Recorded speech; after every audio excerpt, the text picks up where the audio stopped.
नमस्कार। आप देख रहे हैं डायरेक्ट दिल से। मैं हूं अंकित। आपका स्वागत है एक और इंटरव्यू में। और मेरे साथ बातचीत करने के लिए मेरे दोस्त अभिनीत शुक्ला मौजूद हैं। और आज हम दोनों ने बेसिकली सफर एक तरीके से पढ़ाई का एक साथ तय किया था। जर्नलिज्म की बात करें या रेडियो की बात करें, मैंने तो जर्नलिज्म रेडियो दोनों का कोर्स किया था छोटा सा। इन्होंने रेडियो में महारत हासिल करी थी और इनकी आवाज बहुत अच्छी है, कमाल की है। जब ये बात करेंगे आपको समझ में आएगा कि किस बेहतरीन तरीके से ये चीजों को बयां करते हैं। ऑल इंडिया रेडियो में भी काम करते हैं और भी बहुत सारे इनके प्रोजेक्ट्स हैं जिसमें ये काम कर रहे हैं। ये खुद बताएंगे।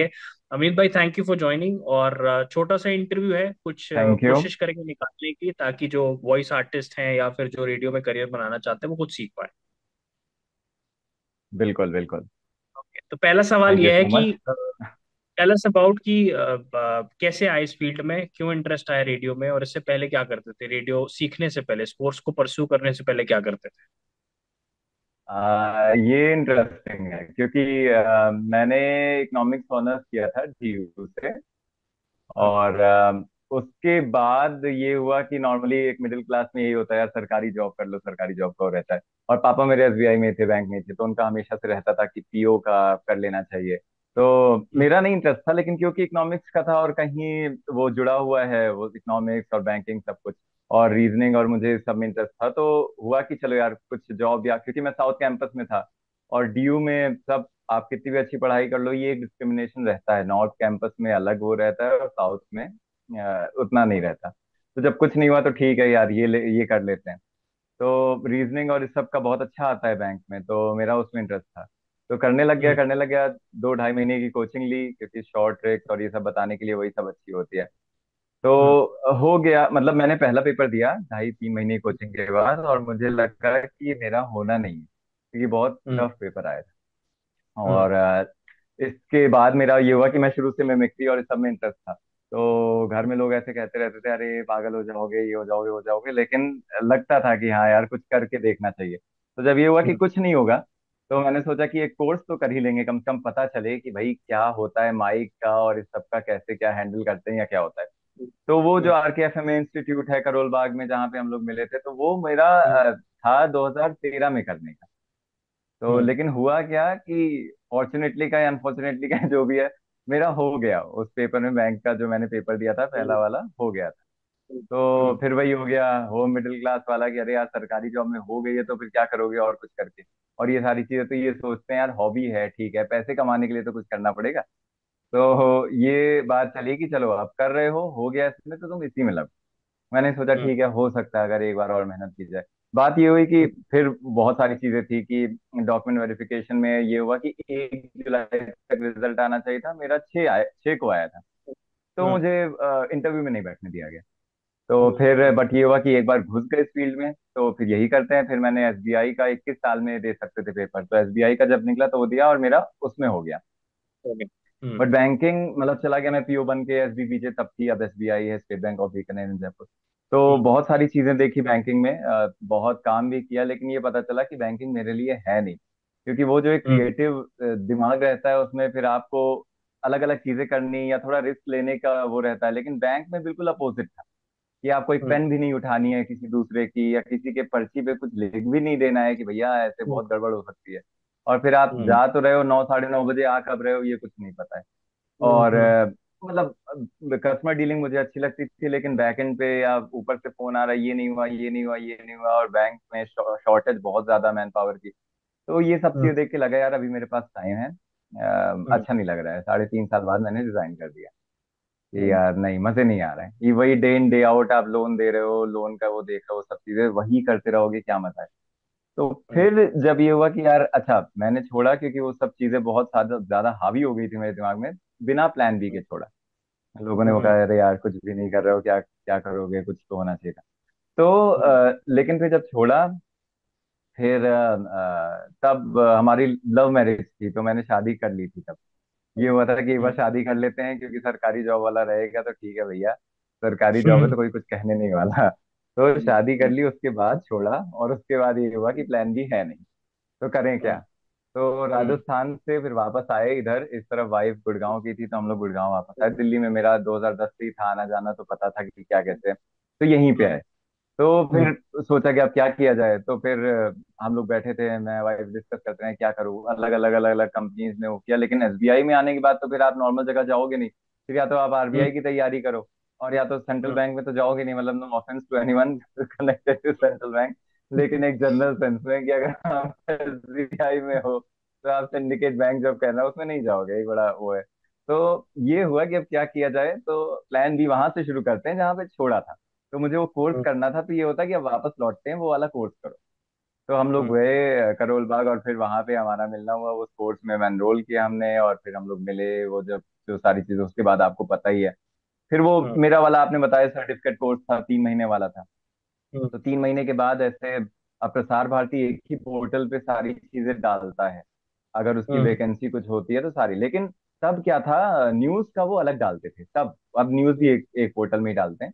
तब न्यूज का हम्म। अलग था, और बाई चांस ऐसा हुआ कि मैं सर्व करता हुआ पहुंच गया वहां पे।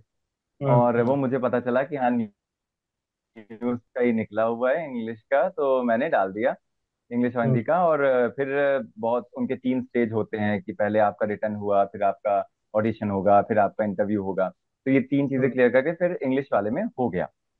ओके। अब मैंने सोचा था हिंदी में होगा, लेकिन हुआ इंग्लिश में। और दूसरी हम्म। बात यह है कि उसके बाद, क्योंकि वहां पे फ्रीलांसर ही हैं सारे कैजुअल बेसिस पे, तो हम्म। कई लोग हैं जो वॉइस का काम कर रहे हैं वहां पे।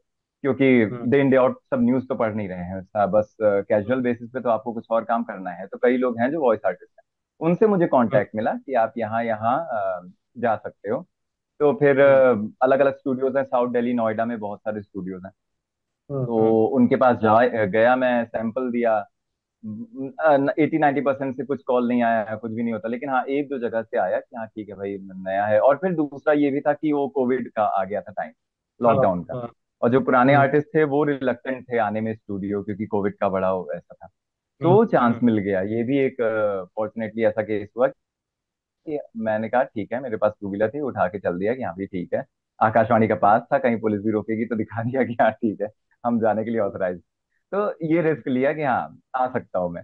और वहां पुराने आर्टिस्ट बैक ऑफ कर रहे थे, तो मैंने वो किया। और एक दो जगह से काम है, तो ऐसे शुरू होने लग गया कि डबिंग से थोड़ा थोड़ा करके समझ में आया। तो ये बहुत ही डाइवर्स फील्ड। और हम्म। डबिंग हो गई, वॉइस ओवर हो गया, कोई और अलग चीज, ऑडियो बुक हो गई, मॉड्यूल हो गया, बहुत सारी चीजें हैं। तो वो पता चलता गया कि जस्ट फॉर द सेक कि एक बार काम पता चले कि आप करने क्या जा रहे हो, उसके बाद हम्म। आप और जगहों पे जा सकते हो। वर्ड ऑफ माउथ भी काम करता है, दूसरे लोगों का हम्म। कॉन्टेक्ट भी काम करता है। ये है, ये थी अच्छा, इस कहानी। पे आएंगे कि प्रोजेक्ट्स प्रोजेक्ट्स जो है भाई, उस पे मैं बात करूंगा। मेरे को ना एक हम्म। सवाल पूछना बहुत इंपॉर्टेंट है यहाँ पर कि जैसे मुझे भी 5.5-6 साल हो गए काम करते हुए इस इंडस्ट्री में। हाँ हाँ तुम्हें भी हो हाँ। गया भाई, 5-6 साल हो गए आराम से। एक ना हम्म इस फील्ड में एक बहुत जरूरी चीज होती है, पीछे सपोर्ट आपका होना चाहिए। कोई आपको इमोशनली सपोर्ट करे कि टेंशन ना लो, मैं पीछे खड़ा हम्म। हूँ या खड़ी हूँ। हाँ ये हाँ कितना हाँ जरूरी है क्रिएटिव फील्ड में, क्योंकि इस स्पेस पर इंडिया में बात नहीं होती। इस पर क्या कहना हाँ। चाहोगे? ये बहुत जरूरी है, हाँ सही बात है। क्योंकि क्रिएटिव में ना अब भी ऐसा है कि जो आप सीनियर आर्टिस्ट को देख रहे हो, उसका तो एक बना हुआ है, वो एक अपनी रेपुटेशन से पैसे लेगा, वो अपना काम वैसे करेगा। उन्हें दिन भर में 10-20-30 हजार आ रहे हैं, अच्छा खासा है। लेकिन जब आप हम्म। एक बडिंग आर्टिस्ट हो, शुरू कर रहे हो, तो पैसे हम्म। बहुत कम है। मतलब एक सीरीज भी अगर आप करोगे, 300 में काम कराते हैं लोग, 350 हम्म। में। और नए नए को तो और ज्यादा होता है कि बस उसे काम करना है, काम समझना है, तो भैया काम बस कर लो, उससे काम चलेगा नहीं आपका। आप दिल्ली हम्म। एनसीआर जैसी जगह में रह रहे हो, तो बट ऑब्वियस है कि रेंट और रहना खाना सर्वाइवल। पीना तो नहीं हो हम्म। पाता। तो हम्म। ये तो आपको एक बैकअप रखना पड़ेगा। मेरे केस में ये था कि हाँ ठीक है, वाइफ थी तो वो भी टीचर थी, तो ये होता था कि हाँ ठीक है चलो, कुछ भी आएगा तो वहां से तो एक परमानेंट इनकम आती सपोर्ट। रहेगी। हम्म। मैं अपना ये एक्सप्लोर कर सकता हूँ फॉर द टाइम बीइंग, जब तक मैं काम सीख रहा हूँ। तो 250, 300, 400 जो भी काम है, 500 की मूवी कर हम्म। रहा हूँ वो काम करके। बस ये है कि हम्म। हाँ, आप ब्रेक इवन पॉइंट पे हो शायद, या तब तक वहां भी नहीं पहुंच रहे हो, लेकिन एटलीस्ट आप काम सीख रहे हो। उसके बाद वो रिटर्न बिल्कुल। आपको देगा, लेकिन वो एक इन्वेस्टमेंट जैसा ही होता है कि हाँ, मैं बस काम सीखने के लिए जा रहा हूँ। पैसे तो मैं जाता था गुड़गांव से दिल्ली जा रहा हूँ, तो 100-150 का तो पेट्रोल लग जाता था, 200 का। और मूवी हम्म। की मैंने कुछ किया 500 रुपए का, तो कुछ ज्यादा बचता नहीं था। लेकिन हाँ, हम्म। काम सीख रहे हो आप, एक बार काम सीख गए तो फिर उसके बाद ठीक होता है, काम मिलना कोई मुश्किल नहीं होता। लेकिन वही है कि काम सीखना जरूरी है। क्योंकि हम जब हम्म। रहते हैं अपने घर में, या हम लोग जब ऐसे बात करते हैं, हम लोग को लगता है यार क्या है, नॉर्मली एक इंडिया हम्म, में वो होता है कि हाँ, अच्छा मजे का काम कर रहे हो, क्रिएटिव फील्ड में हो, माइक में बोलना ही तो होता है, क्या करना होता है। लेकिन जो आसान उसके नहीं है। पीछे मेहनत होती है ना, जब हम शुरू करते हैं तो पता चलता है। अब जैसे डबिंग करते हैं हम, तो हम्म, उसमें चाकू लगना है। अब आप बैठे हो हम्म, ऐसे से छोटे से एक स्टूडियो में बैठे हो जहाँ पे कुछ नहीं है, रिकॉर्डिस्ट बाहर बैठा हुआ है, आप एक छोटे से उसमें हो, आपको चाकू लगने के इमोशंस देने, कैसे करोगे? हम्म, शुरू में आपने किया, आपको पता ही नहीं चल रहा यार मैं कैसे चाकू लगना, मेरे पास आसपास कोई है नहीं, मैं कैसे खुद को हम्म, चाकू लगवा लूं, मैंने कभी चाकू लगा नहीं है, मैं क्या करूं, कैसे करना है ये सब। तो हम्म, वो सारी चीजें समझ में आती है, या उसके पीछे जो चीजें हैं वो समझ में आती है कि अच्छा ठीक है। अब मैं, मुझे लग रहा है कि मैं चाकू कर रहा हूँ, शुरू में किया अरे यार मरने का नहीं आता क्या, कैसे मरोगे, ऐसे क्यों करोगे, वो जैसे एक मूवी का आता, अरे मुझे पर मुझे क्यों, मैंने तेरा क्या बिगाड़ा था। हम्म, तो तो वो सारी चीज जब होती है तो आपको पता चलता है नहीं यार, एफर्ट तो लगते हैं। क्योंकि हम जो देखते हैं एक फिनिश्ड आउटपुट देखते हैं, लेकिन उसके पीछे के 15-20 टेक, उसके पीछे के जो इनपुट्स आ रहे हैं कि यार इमोशंस तेरे नहीं आ रहे हैं, उसके पीछे के यार इमिटेट ऐसे करना है, ऐसे जाना है, या सिंक बैठाना है कि मैं इंग्लिश में या किसी और लैंग्वेज में कितना लिप खोल रहा हूँ, उसी में मुझे हिंदी सेट करनी है, और उसी में अगर ओ जा रहा है तो मुझे हो बोलना है ताकि लिप का मूवमेंट भी मैच करे। तो वो सारी चीजें समझ में आती है कि नहीं भाई, एफर्ट तो लगते हैं, और वो सीखने के लिए टाइम टेक्निकलिटीज। लगता है। बिल्कुल हाँ, जो बिल्कुल। निटी ग्रिटीज होती हैं वो आपको समझना वो रहता है, और उसके लिए तो आपको एक अच्छा खासा टाइम देना पड़ेगा सीरियस सिंसियरली, तभी कुछ पता चलता है। और आप तो खुद, आपने खुद फील्ड चेंज की है पूरे, एकदम 360 डिग्री उधर से, और वो जर्नलिज्म में गए, तो आपको ही पता ही है, तो ये सारी चीजें होती है। अच्छा तो, अभी भाई अगला जो सवाल है वो प्रोजेक्ट तो मैं पूछूंगा, बट एक सवाल और पूछना चाहूंगा। जैसे एक होता है कि एक नेचुरल वॉइस किसी की इंक्लाइंड होती है, रेडियो के लिए बनी होती है या वॉइस ओवर हम्म आर्टिस्ट के लिए बनी हम्म होती है। फॉर एग्जांपल अमिताभ बच्चन हम्म को ले लिया। अमिताभ बच्चन ने जो पहली हाँ अपना ऑफिशियल काम किया था भुवन शो में किया था 1969 में, जिसमें उन्होंने आवाज दी थी। हम्म बेसिकली आई थिंक एक बंगाली हम्म फिल्म थी वो। हम्म तो हम्म उसमें कितना हेल्प होता है आपकी नेचुरल वॉइस का? और अगर नेचुरल वॉइस उस लेवल की नहीं है फिर भी आपको इंटरेस्ट है, तो अपनी आवाज उस लेवल पे कैसे डेवलप कर सकते हैं बेस्ड ऑन योर हाँ, एक्सपीरियंस? ये मतलब जब हम रहते हैं बाहर, जब हम इस फील्ड में नहीं, मतलब जब मैं भी था तो मुझे लगता था हाँ ठीक है, वॉइस है तो अच्छा है। जब आप जाते हैं तो पता चलता है वॉइस कहीं चौथे पांचवें नंबर पे आती है। आपको बाकी हम्म, सारी चीजों में काम करना होता है, जैसे डिक्शन हो गया, आपकी वोकेबुलरी हो गई, आपको कैसे, क्योंकि आप ठीक है, आप काम कर रहे हो, स्क्रिप्ट आपको मिलेगी, लेकिन कई बार स्क्रिप्ट बिल्कुल हेमायर होती है, कुछ इधर का उधर, उधर का उधर, इंग्लिश कुछ लिखी है, हिंदी कुछ भी कर दिया होता है। वहां पे आपको भी काम करना होता है, अपने सेंटेंस बनाने होते हैं, या सामने को सजेस्ट करना होता है जो आपके साथ काम कर रहा है कि भाई मुझे ये लगता है कि ये होना चाहिए। तो वॉइस तो नो डाउट जरूरी है, क्योंकि भाई वॉइस का ही सारा काम है, at the end of the day हम वॉइस ओवर आर्टिस्ट या वॉइस आर्टिस्ट ही हैं। तो वॉइस तो सबसे है जरूरी। लेकिन जब आप जाते हो तो पता चलता है कि वॉइस है तो जरूरी, लेकिन उसके पीछे और भी चीजें आती हैं, और जो वॉइस को हम्म, पीछे कहीं तीसरे चौथे पांचवें नंबर पे धकेल देती है कि और सारी चीजों पे ध्यान दो। तो वॉइस तो आपकी रहेगी, बहुत अच्छी बात है, लेकिन जब तक उसमें इमोशंस नहीं आएंगे, लेकिन या जब तक वो क्लियर नहीं बोल पाएगी, या जब तक आपको खुद पता नहीं चलेगा कि सही हिंदी या सही इंग्लिश फॉर दैट मैटर है क्या, तब तक वो दिक्कत करेगा। और दूसरी बात, हम्म, हाँ कई बार ऐसा होता है कि कई कैरेक्टर की वॉइस होती है, मान लीजिए कोई भारी आवाज है, मेन कैरेक्टर के लिए हो गई या साइड कैरेक्टर की हो गई, और उसके बाद कोई हल्की आवाज है जो कि नॉर्मली मैस्कुलिन नहीं मानी जा रही है, कहीं लगता है कि ठीक है छोटा मोटा कैरेक्टर कर लेंगे, लेकिन काम सबके लिए होता है। क्योंकि अगर हम नॉर्मली सोसाइटी में भी देखें तो सबकी आवाज तो बेसिक ही नहीं होती है, या सबकी आवाज बिल्कुल वैसा नहीं होता कि हाँ कोई बिल्कुल रईस ज्यादा टाइप है। नॉर्मल लोग भी आपको मिलेंगे, कुछ की अलग भी आवाज मिलेगी, कुछ का गला से बोलने वाला, कुछ नाक से बोलने वाले, तो सबका काम निकल आता है। और कई बार ये हम्म, भी होता है कि आपको आवाज, अब मैं नॉर्मली बेसिक वॉइस में बोल रहा हूँ, लेकिन मुझे कई बार बच्चे की आवाज भी करनी पड़ती है, बूढ़ों का कैरेक्टर बहुत मिलता है। तो वो चीज आपको अगर आप डेवलप कर लोगे तो आप ही की मार्केटेबिलिटी बढ़ती है कि हाँ ठीक है, मैं बिल्कुल। ये तो कर ही रहा हूँ, लेकिन अगर नहीं होता है, कोई मेन कैरेक्टर और जा रहा है, तो मैं भाई ये भी कर सकता हूँ। तो वो भी जरूरी है, अगर नहीं भी मतलब मेन कैरेक्टर वॉइस है, लेकिन काम तो होता है अगर आप उस चीज पे, डिक्शन आपका सही है, आपकी जैसे सेंटेंस फ्रेमिंग सही है, वोकेबलरी पे अच्छा आपका, आपकी पकड़ है, तो आपके पास काम मिलेगा, ऐसी बात नहीं, काम रहता है, काम है। अच्छा दो क्वेश्चंस और है मेरे फटाफट। एक तो मैं पूछना चाहूंगा, प्रोजेक्ट जो यू कैन रिवील, मतलब जो तुम्हें लगता है भाई तुम रिवील कर सकते हो, वो रिवील करना, मतलब जिसमें you are comfortable to reveal कि किस किस प्लेटफॉर्म पे काम किया, कौन सा काम है, हम्म ताकि जो लोग देखें इंटरव्यू जा करके उस हम्म चीज को सुने। और हम्म दूसरा लैंग्वेज, इसी में दूसरा क्वेश्चन है कि हम्म लैंग्वेज का, मल्टीपल लैंग्वेजेस आना कितना जरूरी है, क्योंकि जर्नलिज्म में मुझे भी लगता है कि भाई हिंदी, इंग्लिश, भोजपुरी, क्योंकि मैं बनारस से, तो भोजपुरी आती है, चलो बाई डिफॉल्ट है, हम्म बट शायद तेलुगु भी आती, हम्म कन्नड़ भी आती, हम्म या मलयालम आती है, तो शायद आप एक्सप्लोर ज्यादा रीजन्स कर सकते हो, और हम्म कंपटीशन अभी ज्यादा है बिकॉज ऑफ लैंग्वेज कम आने से। तो इसमें कैसा है वॉइस ओवर आर्टिस्ट में या रेडियो में, हम्म अगर हम्म ऐसा कुछ फील है तो एक बार उसको एक्सप्लेन करना, दोनों आंसर्स मतलब। हाँ तो सबसे पहले तो प्रोजेक्ट्स में कई जगह नॉन डिस्क्लोजर एग्रीमेंट होते हैं, इनमें किया या कुछ किया तो कोई डिस्क्लोज आप कर सकते हो, बता इसीलिए नहीं मैंने कहा बस। सकते कि हाँ भाई। जब हाँ वैसे जब तक आप उसकी मतलब डब कर रहे हो तब तक नहीं बता सकते। अब तो ओके। कई है ऐसा प्लेटफॉर्म्स खुद ही डालते हैं कि इसकी वॉइस इसने डब की है। मुंबई से जब डब होता है तो मोस्टली, लेकिन जो क्लियर है जैसे कुकू एफएम पे मेरे नाम का है, अवनीत शुक्ला नाम के, तो उसमें बहुत सारी ऑडियो बुक्स हैं। ऑडियो बुक्स का भी काम खत्म सा हो गया है क्योंकि एआई आ गई, और अब ऑडियो बुक शायद ज्यादा ही हो रहा था तो वो भी शोज पे आ गए। पॉकेट एफएम के लिए मैंने एक शो किया था, लेकिन वो पूरा चला नहीं, कुछ पर्सनल वजह वजह से मुझे छोड़ना पड़ा था। अभी एक और हो रहा था लेकिन अभी वो स्टेज मतलब प्री प्रोडक्शन स्टेज पे ही है। कुकू एफएम पे मैंने बहुत सारे वो किए हैं, अभी शो किया था, बहुत सारे चल भी रहे हैं, शोज चल रहे हैं। ऑडियो बुक्स पहले की थी, अभी शोज चल रहे हैं उसमें। तो बॉडी गार्ड करके था एक, जिसमें लीड किया था मैंने, अभी एक दो किए थे, बहुत सारे मतलब चलते रहते हो। तो कुकू पे तो है ही। पॉकेट में कुछ किया था, और वैसे रिवील करते नहीं। पहले एक साइंस का प्रोजेक्ट जाता था, डिपार्टमेंट ऑफ साइंस का, साइंस मॉनिटर करके, उसमें आधे आधे घंटे की न्यूज जाती थी, तो उसमें वॉइस ओवर करना होता था। और बाकी आकाशवाणी वाला तो आपने बताया था कि न्यूज का है।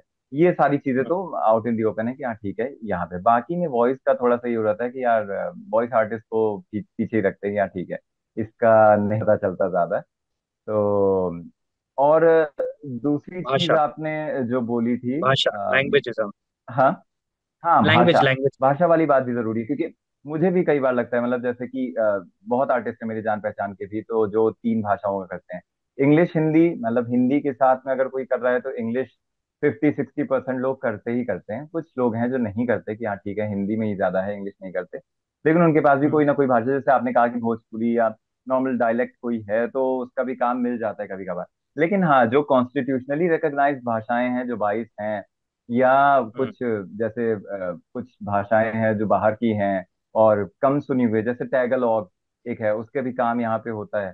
तो कुछ कुछ ये है, कई बार मुझे भी लगता है कि हाँ यार एक कोई और होती तो अपना ज्यादा वो रहती, मार्केट रीच रहती। लेकिन वही है कि सीखते रहो आप, वो अलग चीज है। लेकिन मुझे लगता है कि ऑथेंटिसिटी तभी आती है जब आप किसी उस बंदे के साथ हैं। जैसे मान लो तमिल की बात करें, तो अब जैसे मैं तमिल कह रहा हूँ तो वो रोल करना है, तो मुझे पता है, पता चला है तमिल के लोगों के साथ कैसे तमिल कहते हो उसे, रोल करके आप करोगे, तमिल नहीं है कुछ भी। तो ये जब आप रहोगे लोगों के साथ या उस जगह पे रहोगे तब चीजें समझ में आती है। अब जैसे मैं मारवाड़ में रहा, राजस्थान में रहा, तो मैं बोल नहीं पाऊंगा उतनी, लेकिन समझ लूंगा पूरी। तो अगर आप उस जगह पे रहें, उन लोगों के साथ रहें, तब बढ़िया से आ जाती है, जल्दी आ जाती है। लेकिन वही है कि अब इस सब काम करके और आपको पूरा अगर आप वैसा की वॉइस ओवर करने लग जाओ, वो थोड़ा सा मुश्किल होता है। वो वही आ पाता है जैसे आपने कहा कि भोजपुरी बाय बर्थ आ रही है तो अपने आप आ जाती है, ऑटोमेटिकली आने वाली भाषा वो तो आ जाती है। घर पे कोई बोल रहा है तो ठीक है वो आ गई। लेकिन अभी अगर मैं सोचूं कि यार ठीक है अब मैं शुरू करूँ, तो इस काम के साथ पर्सनल चीजों के साथ थोड़ा सा मुश्किल होता है। लेकिन हाँ बहुत जरूर अगर है आपके पास तो बहुत बड़ा प्लस पॉइंट है वो, बहुत अच्छा प्लस पॉइंट है। क्योंकि तीन भाषाएं हैं, उसके ऊपर जो भी है वो आपके लिए और फेवर ही ऐड एडिशनल। करेगा। लेकिन तीन भाषाएं हैं तो बहुत अच्छा काम है। इंग्लिश हिंदी तो है ही है, लेकिन अगर कोई और है तो उसके लिए बहुत अच्छा काम हो जाता लास्ट क्वेश्चन भाई फटाफट, इस पे भी दो ही पार्ट है क्योंकि सवाल ज्यादा, मैंने एक में ही मैं दो सेग्रीगेट कर देता हूँ। एक तो एआई की बात करी भाई आपने कि एआई टूल्स आ चुके हैं है। और अब एआई से बहुत सारे वॉइस हम्म। मैनिपुलेशन हो रही है, बट साउथ की मूवीज भी जब हिंदी में डब हो रही है, अब साउथ हाँ के एक्टर्स भी हिंदी में खुद डब कर रहे हैं। तो कहीं हाँ। ना कहीं इससे वॉइस आर्टिस्ट का हम्म जो फ्यूचर है उसको लेकर के क्या कहना है, वॉइस ओवर आर्टिस्ट, बिकॉज संकेत मात्री की वॉइस हमने बहुत सुनी है साउथ टू हिंदी डब में, और भी बड़े बड़े लोग हैं जिनको you will definitely hmm. No. तो ऐसा फ्यूचर क्या है बिल्कुल। वॉइस ओवर हाँ आर्टिस्ट का, और दूसरा इंडिया में क्या स्कोप है, मतलब इंडिया में अपॉर्चुनिटीज हैं, या अगर अच्छी वॉइस है तो आप रिलोकेट कर सकते हो इंडिया के बाहर कहीं। देख वही बात है अंकिता, जैसे जो कई सारे लोगों ने नाम अपना बनाया हुआ है, आप संकेत मात्रे का बोला, यहाँ पे बाबला कोचर जी हैं, सुजन सिंह हैं, पल्लवी मैम है, बहुत सारे लोग हैं। तो इन लोगों का अपना एक स्ट्रेचर है, अब उसमें उन्हें कोई खतरा नहीं है। वहां पे उन्होंने अपना बनाया हुआ है, एक अच्छा, बहुत मेहनत की हुई है, बहुत सारे प्रोजेक्ट किए हुए हैं, बहुत ज्यादा एक्सपीरियंस है। वहां भी कोई दिक्कत नहीं। हाँ, एआई आ चुका है, और ये जो हम लोग कर रहे हैं हमारे सामने दिखता भी है। जैसे मैंने कहा, ऑडियो बुक्स अभी है नहीं। ऑडियो बुक्स हमने हम्म। बहुत की है, कुछ 3-4 साल पहले 2021-22 में बहुत अच्छा काम था ऑडियो बुक्स का, जो कि हम्म। फाइनेंशियली भी हमारे लिए बहुत अच्छी होती थी कि हाँ ठीक है, अच्छा वो किया तो आपको एक अच्छी पेमेंट आती थी कि ठीक है, इतने इतने घंटे हम्म। का आउटपुट दिया आपने।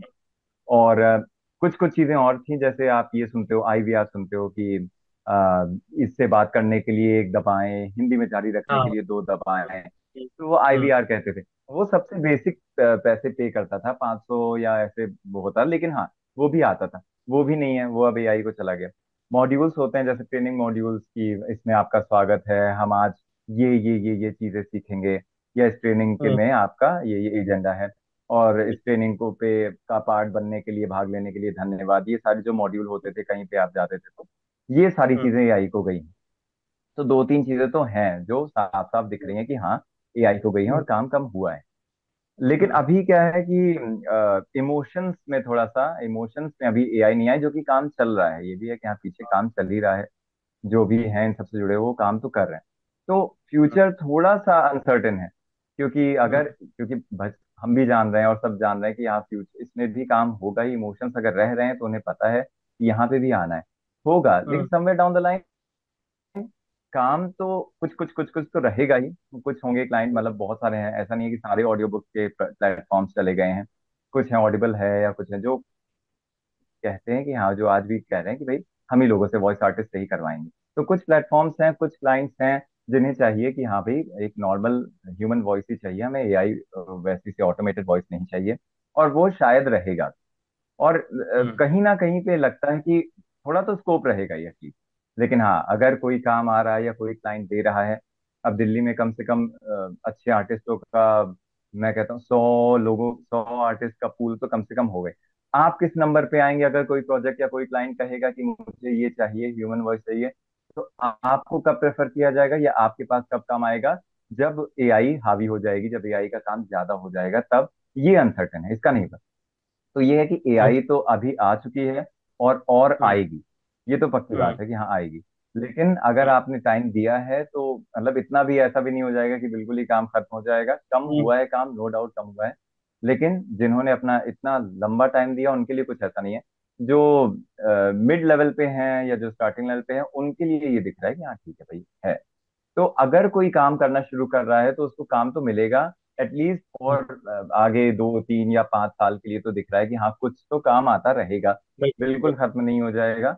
लेकिन हम्म। अगर आप क्राफ्ट पे काम करते हो, आप वही जैसे हम लोग भी बात करते हैं, बहुत सारे प्लेटफॉर्म्स हैं, आपने अपना कुछ काम शुरू किया, या कुछ काम, या फिर इसे जैसा एक नॉर्मल हम इंडियन मिडिल क्लास में देखते हैं कि भाई इसको हॉबी की तरह रखा, कि दिन में कुछ और काम किया, शाम को भैया चले गए, रिकॉर्डिंग एक काम मिला था, हम्म। या रात को हम्म। रिकॉर्डिंग कर ली, बाकी एक अच्छी फिक्स सैलरी आती रहे, इससे जो आता रहेगा वो घर का खर्चा चल जाएगा। तो वो सारा काम, वो रियलिटी बन जाएगी शायद कि हाँ ऐसा ही चलेगा। वो एक चीज है, लेकिन अनसर्टेन है थोड़ा सा। But hmm. पॉजिटिव एक यही सोच सकते हैं कि नहीं, कुछ तो रहेगा ही ह्यूमन इंटरवेंशन। कुछ तो लोग सोचेंगे कि नहीं, हमें चाहिए, बिल्कुल टिपिकल ह्यूमन वॉइस चाहिए, और एक अच्छा नॉर्मल काम चाहिए, क्योंकि कहीं पे तो वो चीज आती है, वो पता चल जाता है कि हाँ नहीं, ये वाला काम एक्चुअल में किया गया और ये वाला काम वैसे।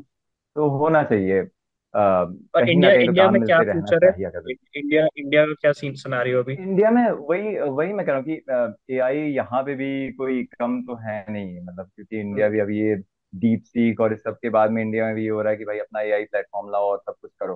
तो इंडिया में हम्म। भी कई रिकॉर्डिंग स्टूडियोज में शुरू हुआ भी है। मुंबई में जैसे हम्म। अभी सुनने में आता है कि काफी जगहों पे हो चुका है। और यहाँ भी है कुछ कुछ जो अपना काम करते हैं, उन्होंने एक मतलब प्लेटफॉर्म अपना एक सॉफ्टवेयर में सब कुछ लोड किया, आपने एक वॉइस बैंक बनाई, आपके पास सबका है, आप डालोगे ये चीज ये चाहिए, और पूरा पूरा आउटपुट आ जाता है। लेकिन बस वही है कि एक हम ये रे ऑफ होप मान सकते हैं कि कभी तो ये चीजें नहीं भी काम करती।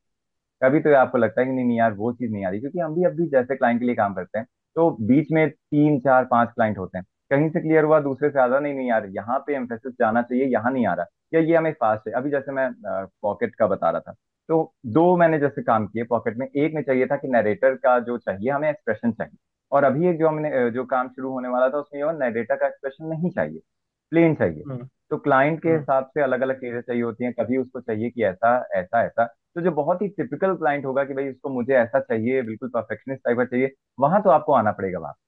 तो वो हम्म। काम तो मिलेगा, लेकिन हाँ भैया कि आप किस नंबर पे आएंगे, आपने कितना एक्सपीरियंस दिया है, आपको कितना काम मिला है, ये सारी हम्म। चीजें मैटर करती हम्म। थैंक यू अभिनीत भाई, thank you so much for joining. हैं। चलो, और मैं रिक्वेस्ट करूंगा वीडियो जल्दी थैंक आउट यू होगी बुलाने और के लिए। चैनल को आप लोग सब्सक्राइब करेगा। और अभिनीत बिल्कुल बिल्कुल।